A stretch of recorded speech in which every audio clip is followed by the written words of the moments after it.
acompanha sabe que, apesar de eu conhecer razoavelmente pouco sobre a franquia, eu sou completamente fascinado por Persona. Logo quando eu conheci a série a partir do Persona 3 Portable de PSP, eu já fiquei completamente encantado com absolutamente tudo que tinha ali dentro do jogo. E fiquei com uma vontade, assim, tenebrosa de quero mais, né? O que me fez logo em seguida pegar e comprar Persona 5 para o PS3, que me conquistou de uma forma que não só se tornou um jogo muito especial para mim, como se tornou o meu jogo favorito de todos os tempos. Porém, apesar de ter curtido demais e ter me apaixonado horrores, tanto por Persona 3 quanto por Persona 5, nunca eu tinha pego para jogar o tal do Persona 4, o jogo que foi o primeiro a meio que começar a furar a bolha da série Persona, apresentando ela para um público um pouco mais amplo. Foi o primeiro jogo de Persona a receber adaptações tanto para anime quanto para mangá, apresentando a série mesmo para outros públicos, para outras mídias, e também foi o primeiro a receber uma leva de spin-offs adaptando mecânicas de Persona para outras mídias, como por exemplo jogos de luta. Fora isso, Persona 4 tem um carinho da fandom e da comunidade tão grande que é simplesmente assustador eu não ter pego para jogar Persona 4 antes, pelo menos até recentemente, quando finalmente eu peguei para conhecer Persona 4 Golden. E aí, é tudo isso que dizem? Fala galera, tudo beleza? Arthur Dias aqui com mais um vídeo e finalmente pegando pra fechar a tal da trilogia de Persona. Persona 4 é sem sombra de dúvidas um dos mais queridos ali dentro da série. Se bobear, eu acho que eu vejo mais um carinho por Persona 4 do que o próprio Persona 5, que é o mais idolatrado de toda a série Persona. Principalmente porque ele foi o que meio que refinou bastante do que foi apresentado dentro de Persona 3 e é o que meio que enriqueceu um pouco mais todos os sistemas que o Persona 3 criou, né? Eu comentei no vídeo do remake de Persona 3, né, o Persona 3 Reload, que Persona 3 ele criou uma estrutura para os jogos de Persona que foi adotada em todos que vieram após ele, né? Essa estrutura de calendário, de você seguir dia após dia para avançar na história e você ter essa mescla da vida cotidiana colegial com mistérios sobrenaturais que envolvem muito mais essas mecânicas de RPG. E Persona 4 é um jogo que meio que pega tudo isso que foi criado ali dentro do Persona 3 e meio que remodela da sua própria forma. Coloca novas atividades, coloca novas possibilidades ali, deixando o seu calendário muito mais rico e muito mais complexo, te dando muita mais variedade e possibilidade do que fazer em cada período. Fora trazer uma abordagem dentro da narrativa que foi tão bem aceita e foi tão funcional dentro do jogo que inclusive voltou meio remodelada para Persona 5. A gente percebe na forma como a franquia tá caminhando até hoje que Persona 4 dele tem muito mais peso para o que Persona é atualmente do que o próprio Persona 3, mesmo esse sendo o jogo que criou todo esse modelo de gameplay. Mas aí, eu já tô me enrolando demais sobre o que é Persona 4. No jogo nós controlamos um aluno de ensino médio que eventualmente com adaptações do jogo e outras versões, como por exemplo o jogo de luta, recebe o nome de Yu Narukami, né? Um adolescente que por conta do trabalho dos pais dele acaba tendo que se mudar para a cidade do interior de Inaba, no Japão, onde lá ele vai morar junto ao seu tio e a sua prima. Porém, logo quando ele chega na cidade, né, ele começa a perceber que coisas estranhas estão cercando os arredores dele. Logo quando ele chega na cidade, ele já vê todo um caso envolvendo o escândalo de uma repórter que foi se refugiar para esperar a poeira baixar dentro dessa cidade. Porém, logo após uma noite nevoada, né, amanhece com o corpo dessa repórter pendurado no telhado da pousada onde ela estava se hospedando. Visto esse caso, diversos rumores começam a se espalhar por toda a escola, e ali no meio de todos esses rumores envolvendo esse caso, Yu conhece ali seus primeiros amigos na nova escola, né? Yosuke Hanamura, Shisaku Tanaka e Yukiko Amagi. E acaba que no meio do cotidiano, no meio de diversas conversas que ele vai tendo com esses novos amigos, ele escuta sobre um novo rumor, sobre outra coisa que estão especulando muito muito dentro da escola, que é um suposto canal misterioso que aparece apenas em noites chuvosas, à exata meia-noite, caso você fique encarando a TV. Um canal que, por conta de todos esses requisitos, foi apelidado de O Canal da Meia-Noite, né? Onde supostamente ele mostraria a sua alma gêmea do outro lado da tela. Curioso com esse rumor que acaba surgindo ali, você acaba indo ver qual que é a questão desse canal da meia-noite, e quando ele surge você vê a imagem de uma colega de escola do Yu ali presente do outro lado da tela. Uma colega que inclusive é muito querida pelo Yosuke, né, que é o primeiro amigo que a gente faz dentro da escola. Porém, logo durante toda essa situação de você descobrir o canal da meia-noite, você vê essa questão da imagem aparecendo, o Yu ele acaba colocando o braço na TV e ele percebe que ele pode entrar dentro da televisão. Transtornado com toda essa questão, ele tenta contar o que ocorreu para os seus amigos, né, que também aparentemente viram a mesma figura que você viu, porém nenhum deles dá muita corda para esse negócio de ter entrado dentro da TV, pelo menos até o momento em que você visita a Junds, uma rede de lojas que acaba indo para essa cidade do interior, na qual o gerente é o pai do Yosuke. E quando você tá andando por ali com o pessoal dentro do departamento de eletrônicos, você novamente entra dentro da TV e ali com todos os personagens vendo essa questão. A partir desse momento você descobre que por detrás da TV existe um outro mundo chamado Mundo da TV, e nesse mundo você encontra algumas salas um tanto quanto perturbadoras que aparentam pertencer a repórter que faleceu. Junto a isso você também conhece um ser ali que vaga por esse mundo chamado de Ted, Kuma no japonês. Um urso de pelúcia que se move ali por todo esse mundo e que ele é completamente vazio por dentro. Ele se move, interage, conversa, mas não existe nada dentro daquela roupa de urso de pelúcia. Ted ele fica meio transtornado com essa questão de aparecer pessoas dentro daquele mundo e fala que já é a segunda vez que isso ocorre, né? Que tem alguém jogando pessoas dentro daquele mundo. Porém, meio de saco cheio, sem querer saber muito o que tá acontecendo, ele simplesmente pega e libera uma saída para todo mundo ir embora. Dias se passam e a garota que você viu no canal da meia-noite acaba surgindo morta da mesma forma que a repórter tinha morrido dias atrás, mudando todo aquele caso de apenas um assassinato isolado para um caso de serial killer na cidade de Naba. Percebendo que todo mundo havia visto a mesma pessoa no canal da meia-noite e ligando ainda pontos dando indício que a pessoa que apareceu previamente no canal da meia-noite tinha sido a repórter que foi assassinada,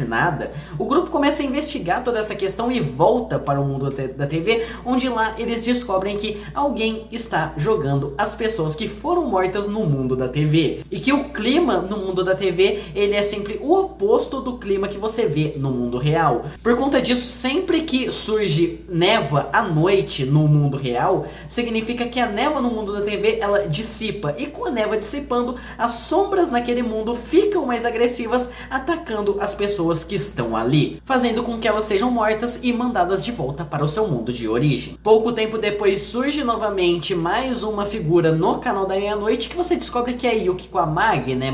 Uma das amigas que você fez logo quando chegou ali na escola. E por conta disso o objetivo do grupo fica muito bem definido: aproveitar esse poder de adentrar o mundo da TV para resgatar as pessoas que irão ser assassinadas enquanto tenta resolver todo esse caso do serial killer de Naba. Porém acaba que no meio de cada um desses casos de desaparecimento, resgate, investigação que você vai ter envolvendo esse serial killer, você tem ainda a sua vida cotidiana, colegial, para seguir dentro daquela cidade. Você vai frequentar as aulas, você vai fazer provas, você vai fazer novas amizades, você vai frequentar clubes, você vai visitar lojas, você tem encontros, entrar em relacionamentos, né? Você vai ter toda uma vida cotidiana bem rica até para você executar no decorrer do seu dia a dia, conforme você espera acontecer novas coisas, conforme você espera a história do jogo avançar. E muito disso vai ser novamente complementado pela questão dos social links, personagens específicos espalhados no decorrer do mapa que você pode desenvolver novas amizades junto a eles. E uma coisa interessante de pegar e abordar dentro do Persona 4 é que algumas coisas que me incomodavam um pouco do Persona 3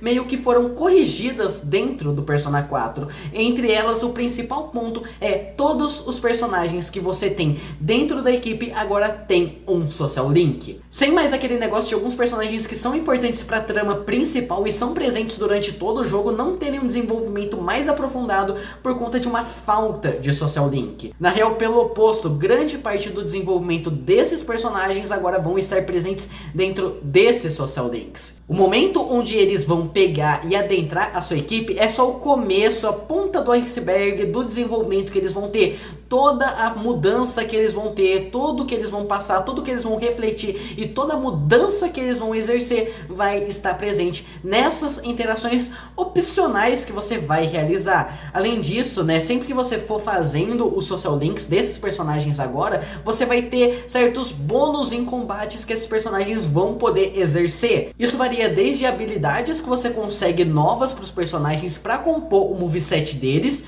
quanto coisas que eles vão exercer no próprio combate de forma meio que automática, como, por exemplo, a possibilidade de curar status negativos dos personagens no começo do turno de cada um, ou até nos rankings finais a possibilidade de se sacrificar pelo protagonista caso ele tome um golpe mortal. Isso são coisas interessantes porque meio que dá uma notoriedade um pouco maior e uma urgência um pouco maior de você fazer o social link desses personagens e tira um pouco aquela questão que tinha no Persona 3 que você pode fazer o que bem entender, porque a única questão que você vai ter vai ser aquela história, a única questão que você vai ter vai ser aquele desenvolvimento.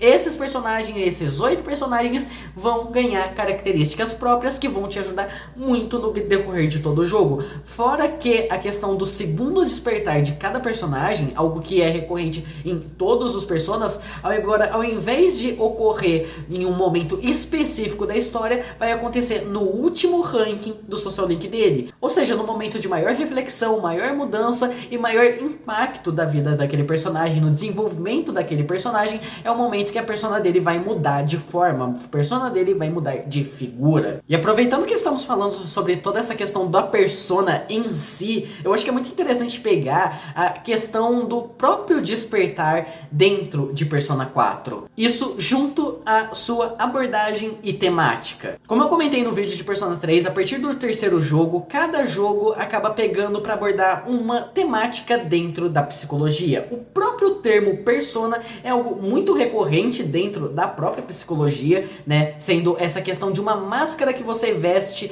no seu cotidiano. A persona é o como você se mostra para fora do mundo. Porém, Persona 4 ele pega não apenas para abordar o termo de persona, mas ele também pega para abordar o seu oposto, um termo que já era até recorrente dentro de Persona 3, mas nunca muito aprofundado: a sombra. Enquanto a persona é aquilo que você mostra para o mundo, é a forma como você se porta, é a forma como você se apresenta para outras pessoas, a sombra é o completo oposto. A sombra é aquilo que você tenta esconder, é aquilo que você tenta negar que existe dentro de você. E dentro de Persona 4, o conceito de sombra é muito melhor elaborado do que o próprio conceito de persona. Sempre que uma pessoa é jogada no mundo da TV, né, e você vê na questão dela no canal da meia-noite, ela sempre aparece de uma forma bem deturpada, de uma forma bem distorcida daquilo que você conhece da pessoa de uma forma geral. Isso se deve porque dentro do mundo da TV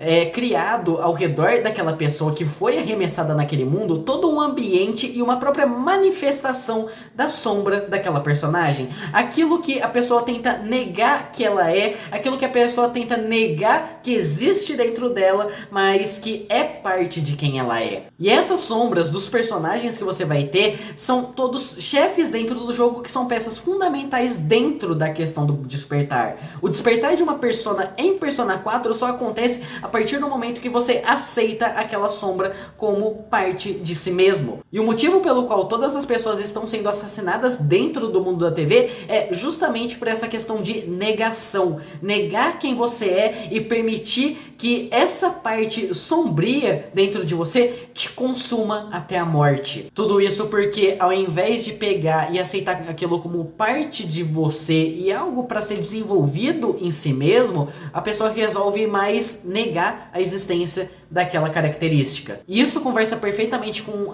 o tema de Persona 4, que é transpassado inclusive pela questão da cor, que é a insegurança. E isso eu acho que fica muito interessante com a própria proposta de Persona, porque Persona Persona sempre teve essa abordagem de ser um núcleo adolescente, de serem personagens adolescentes que fazem a trama acontecer e que tentam resolver todos os mistérios que estão ocorrendo ali. E essa temática de insegurança é perfeito para você pegar e elaborar dentro de um núcleo adolescente, porque é provavelmente a fase da vida onde a pessoa mais é insegura com cada decisão que ela vai tomar. O medo de ser rejeitado, o medo de não ser aceito por aquele que você é, a vontade de tentar se forçar a ser algo que você não é, tentar ser muito mais maduro e tentar ser muito mais compreensivo, tentando fingir que você é completamente perfeito e que não tem defeito nenhum, que você não tem nenhum problema, quando na verdade a sua cabeça tá uma completa bagunça. A necessidade de transpassar uma imagem que não reflete o seu verdadeiro eu,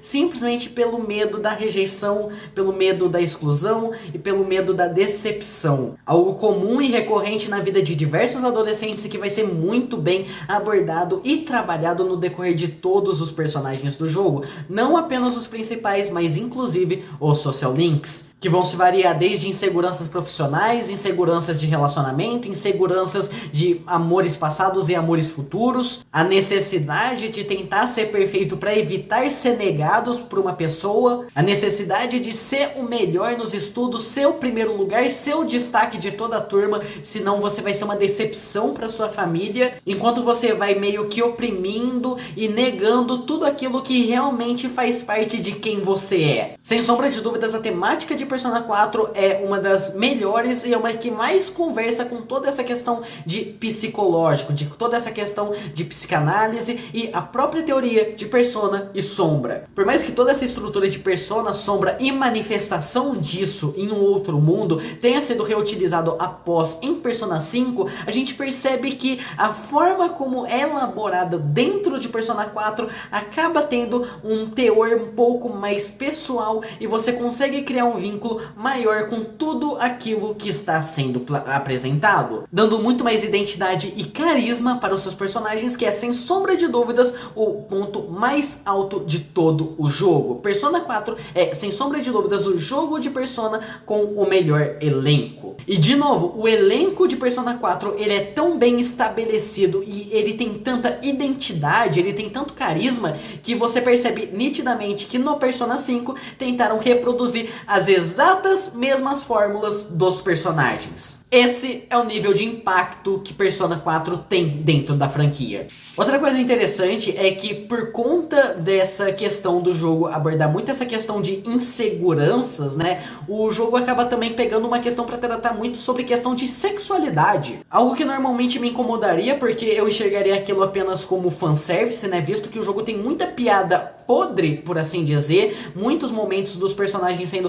apenas adolescentes babacas, mas que por conta dessa temática, por conta dessa abordagem, é extremamente funcional. Porque você vai ver os personagens meio que descobrindo toda essa questão de sexualidade, ao mesmo tempo que vão entendendo e aceitando questões internas que você tem dentro deles. Inclusive com você percebendo traços LGBT em praticamente todo o seu grupo de personagens. Só é uma pena que isso não é tão bem abraçado dentro da trama, porque a trama apresenta essas características e essas possibilidades, mas nunca ela pega, bate o martelo e inclusive em alguns casos até nega um pouquinho. Como por exemplo você tem com as personagens femininas, onde você tem por exemplo a dupla inicial, né, que é a Chi e a Yukiko, que logo no começo do jogo você vê uma questão de dependência emocional muito grande entre uma e outra, e é algo que dá pra fazer uma leitura muito grande daquilo sendo praticamente um romance.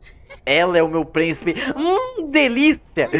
É extremamente fácil você pegar e shippar essas duas personagens, porém, visto como vai avançando os social links dessas personagens, você pode sim adentrar um relacionamento com uma das duas. E eu acho que isso é mais gritante ainda com outros dois personagens, que nesses dois personagens eu acho que entra um pouco mais essa questão de spoiler, né? Então, caso você não queira tomar o spoiler, pula pro momento que tá aqui embaixo, que que são o Kanji e a Naoto, né, que são dois personagens que você acaba recrutando no decorrer do jogo. E o Kanji, ele tem aquela questão da dungeon dele, né, que é uma das que o pessoal mais usa como referência para trazer essa questão de insegurança, porque o Kanji, ele é apresentado como aquele personagem que é o bully, né, o personagem que é o delinquente da escola e é o cara que ele vai tentar se pagar de machão a praticamente todo momento. É o cara briguento, é o cara que vai falar grosso, é o cara que vai querer sair na porrada com quem olhar torto pra ele. Porém, logo quando você entra na dungeon dele e você vê a sombra dele, você percebe que a questão é um pouco diferente, porque a dungeon dele é uma sauna onde a sombra dele é claramente homossexual e fica assediando outros homens ali dentro, mostrando que a sombra dele, o lado que ele tanto tenta rejeitar, é provavelmente o fato dele ter interesse no mesmo gênero. Isso é inclusive abordado nos primeiros diálogos que você vai ter dele dentro da equipe já, que é essa questão que ele tem medo de mulheres e ele se sente muito mais confortável com pessoas do mesmo gênero. O Kanji, ele já começa sendo desenvolvido como um personagem LGBT, inclusive com a questão dele ter um interesse muito grande no tal do Naoto, o príncipe detetive que vai pra dentro da cidade de Naba pra investigar toda essa questão do serial killer e que se torna muito presente dentro da trama desde a dungeon do Kanji, porém que você só vai recrutar ele lá pra metade do jogo. E quando você recruta ele, quando você tá de frente pra sombra dele, você descobre que o Naoto é trans. Naoto, na verdade, ele nasceu originalmente como mulher, mas ele adota essa figura masculina porque ele sente que ele vai ser rejeitado como detetive, o pessoal vai subestimar ele como detetive se ele não for um homem. Porém, acaba que a questão do Kanji sendo um personagem homossexual acaba ficando muito de segundo plano no decorrer de todo o desenvolvimento dele. Em alguns momentos até nem é mais citado tanto essa questão, por mais que você ainda vê o interesse dele pelo Naoto, só que o desenvolvimento do Naoto ele já vai pro outro lado, que é essa questão dela aceitando a feminilidade dela, aceitando o fato de que ela pode ser detetive e pode ser mulher. O jogo ele deixa essa questão de LGBT dentro de praticamente todos os personagens, mas meio que ele vai jogando aquilo de canto no decorrer que a campanha avança. Mas pelo simples fato de já jogar um pouco essas questões na cara, que você pode fazer essa leitura com extrema facilidade,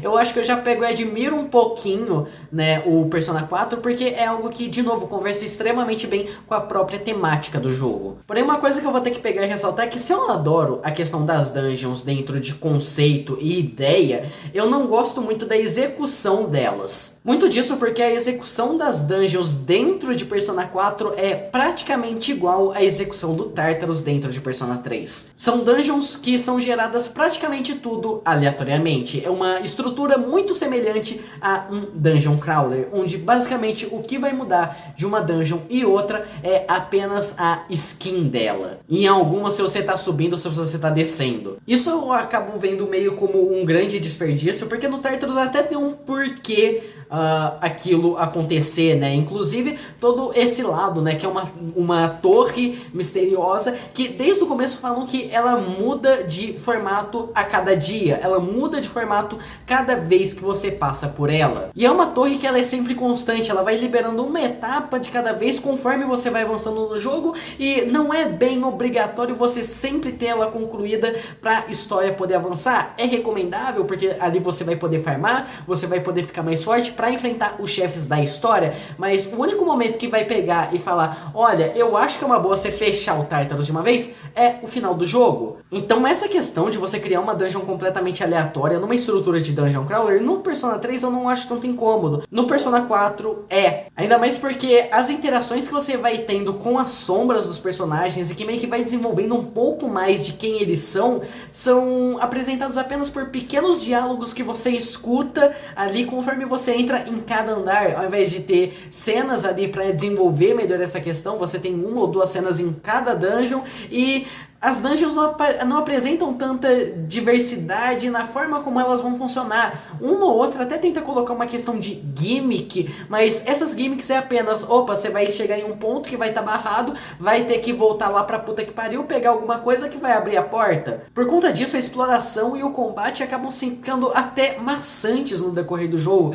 Eu acho que Persona 4 foi o jogo da franquia Persona que mais me cansou durante a exploração, porque realmente chegou um momento ali em que eu já não tava mais ligando tanto pra essa questão das dungeons. Inclusive, algumas das dungeons ali que todo mundo pira, que todo mundo idolatra completamente, acaba que pra mim foi apenas mais do mesmo. Por mais que tenha todo um subtexto por detrás dela, por mais que tenha toda uma questão que conversa com o desenvolvimento dos personagens, a execução e a exploração é chata. Eu tenho certeza, se a dungeon do céu, né, o Heaven, não tivesse a melhor música do jogo inteiro, ninguém ia comentar direito sobre essa dungeon, porque a exploração dela é de novo, é mais do mesmo, e o Heaven nenhuma gimmick ali dentro da exploração dele ele tem. É só você pegar e subir até o último andar e foda-se. O design é muito bonito? É bonito pra caralho. O conceito por detrás da dungeon é maravilhoso, é o melhor do jogo inteiro. A música é impecável, porra, melhor música do jogo assim, disparado, não tem nem competição.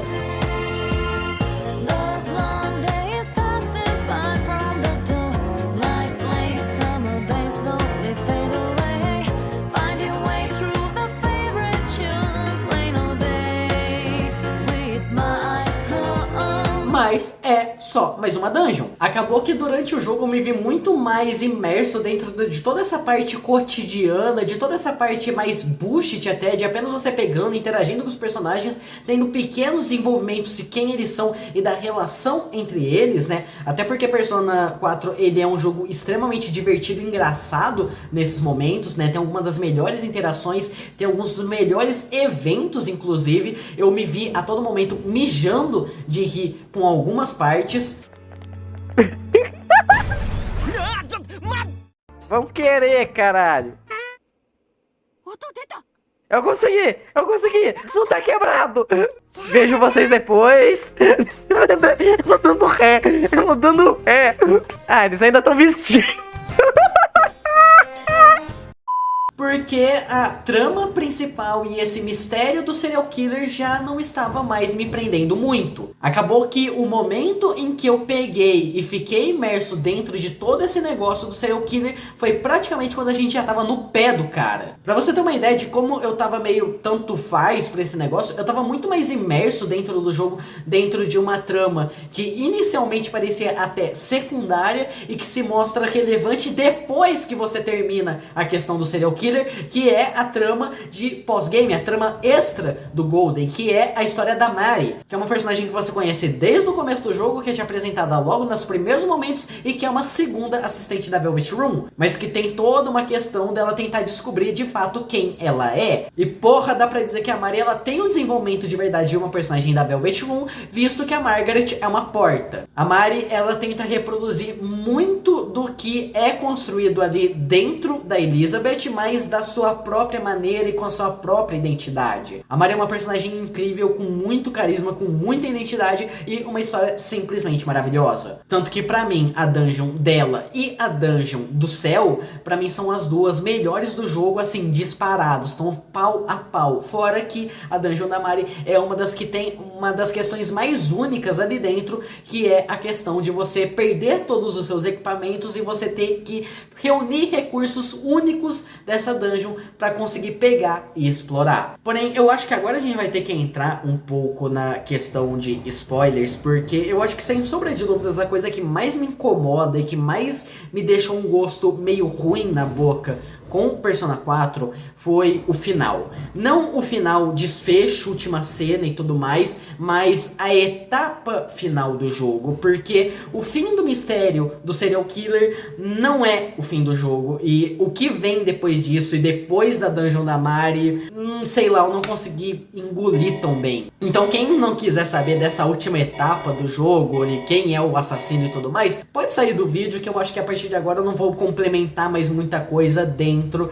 da questão do jogo em si. Porque assim, depois que você descobre que o Adachi é o serial killer, né? Depois que você descobre que o Adachi é a pessoa que tava jogando ali as pessoas dentro do mundo da TV, foi ele que matou as 2 primeiras vítimas, e tudo aquilo que você tava fazendo, todos os resgates que você tava fazendo era de alguém que tava tentando impedir que o Adachi matasse essas pessoas, ainda fica muita coisa dentro do jogo em aberto, muito envolvendo principalmente da onde vem o poder de Persona, tanto do Adachi quanto do Yu, porque são 2 personagens, o Adachi, ele deixa isso implícito na luta contra ele. Até aquele momento em que a gente descobre que é ele o assassino, ele nunca tinha entrado no mundo da TV. Então, como ele conseguiu desenvolver essa capacidade de Persona, assim como o Yu conseguiu desenvolver essa capacidade sem ter que enfrentar a própria sombra, sem ter que pegar e passar por todo esse processo de aceitação.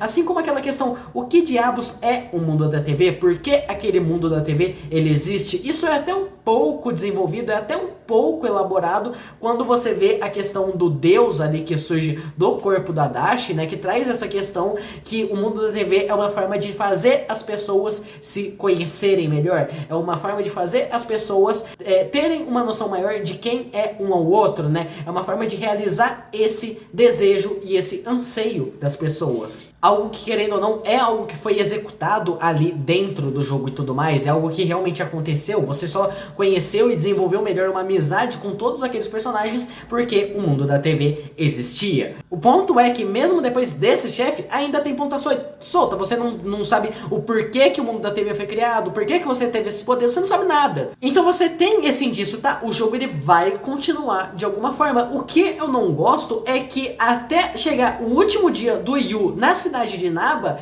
ele não tava se perguntando sobre todas essas questões. Porra, o Yu, ele literalmente tá terminando de se despedir de Deus e o mundo, ele tá terminando de fazer as malas, ele vai pegar o trem no dia seguinte, e aí do nada, se você pegar, parar, não, eu não quero ir pra casa ainda, ele começa a refletir, velho, por que tudo isso aconteceu? Qual que é a questão por detrás de tudo isso? E você começa a investigar, às 45 do segundo tempo, toda a questão sobrenatural dentro do jogo. E detalhe, com o pior plot twist e o pior final boss de Persona que eu já vi na minha vida, que é a Izanami. Cara, você enfiar que a porra do chefe final, a porra do cretina, foda-se, que manipulou o jogo inteiro, que induziu praticamente todos os eventos que estavam acontecendo, que criou o mundo da TV e o canal da meia-noite, é a porra do atendente do postinho de gasolina que você só viu uma vez no jogo inteiro, é sacanagem. Ah, mas tinha um indício que o Yu, ele fica tonto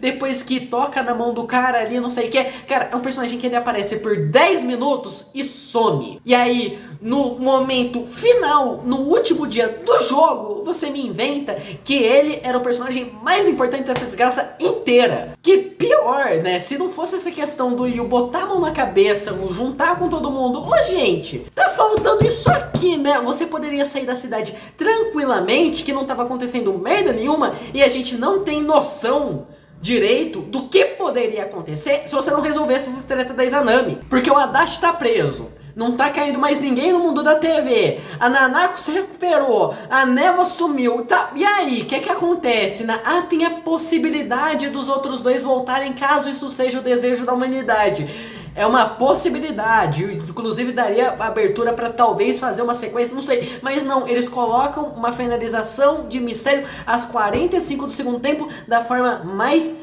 podre e porca que eu já vi. A impressão que dá é aquele negócio, é pra cumprir cota, tem que colocar um evento catastrófico sobrenatural no fim de cada persona, ponto. E aí colocaram esse da forma mais socada ali possível. Sério, os mistérios que estão envolvendo esse negócio da Izanami estão concentrados no começo e no final. O meio ali não tem mais nada sobre. É revoltante, cara. Tanto que por mais que eu acho bonito o final do Persona 4, eu acho legal o desfecho que ele dá, a despedida e o retorno do Yu pra cidade de Naba anos depois e tudo mais, é legal, é bacana e os caramba, mas essa etapazinha final, a última dungeon, o último chefe, o segundo despertar do Yu, né, com o Izanagi no Okami, Cara, eu acho simplesmente a pior etapa dos 3 personagens que eu joguei. E acaba que toda essa sequência de plot twist também faz o mundo da TV ser o mistério que eu menos gosto dentro de Persona, né? Eu prefiro muito mais o mistério por detrás do Tartarus e no metaverso,